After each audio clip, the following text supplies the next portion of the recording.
Bonjour, aujourd'hui je vais vous parler du film Les rayons et les ombres. Alors c'est un film que je trouve passionnant parce que quand je suis sorti du cinéma avec une amie, on en a parlé pendant au moins une demi-heure. Et c'est ça qui fait que je trouve un film qui est intéressant, c'est qu'on puisse en parler longtemps après. Et moi je trouve que c'est ça qui fait la beauté aussi du cinéma. Alors certes c'est un film sur la collaboration, mais pour moi c'est sur la période de la collaboration. Pour moi ce sont pas des personnages collabos. Pour moi c'est ça que je pense qu'il veut montrer le réalisateur, c'est que l'être humain est très complexe.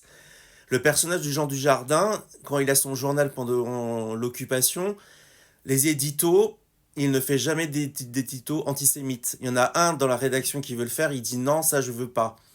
Et justement, même après, dans le film, Jean Dujardin n'est pas là, et il y en a un qui fait un édito antisémite, et la rédaction, ils disent non, mais ils ne seraient pas d'accord, et puis finalement, ils le publient. Donc en fait, pour moi, ce sont pas vraiment des personnages, je pense, ce sont pas des personnages antisémites. Alors certes, du coup, ils profitent des aides, notamment comment dire, du diplomate allemand.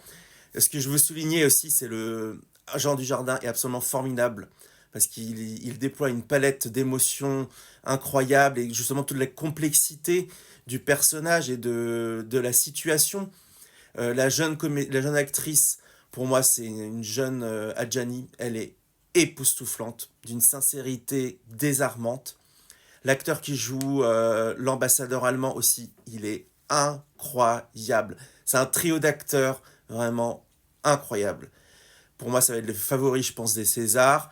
Alors, c'est sûr, César, des meilleurs costumes. Les costumes sont sublimes. Les décors aussi incroyables. Et c'est vraiment un film, c'est ça, c'est comprendre la complexité qu'a dû être justement la période de l'occupation. Et moi, c'est un film. En fait, quand je suis sorti, c'est bizarre, je me suis dit, mais c'est bizarre, je suis pas ému. Et je pense que c'est la volonté aussi du réalisateur.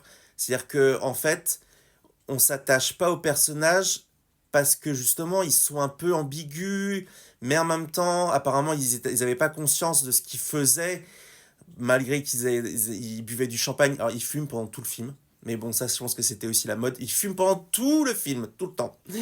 Et voilà, et moi je trouve ça formidable qu'on puisse en débattre, parce que c'est le rôle aussi d'un film. Alors allez voir vraiment ce film, il est génialissime.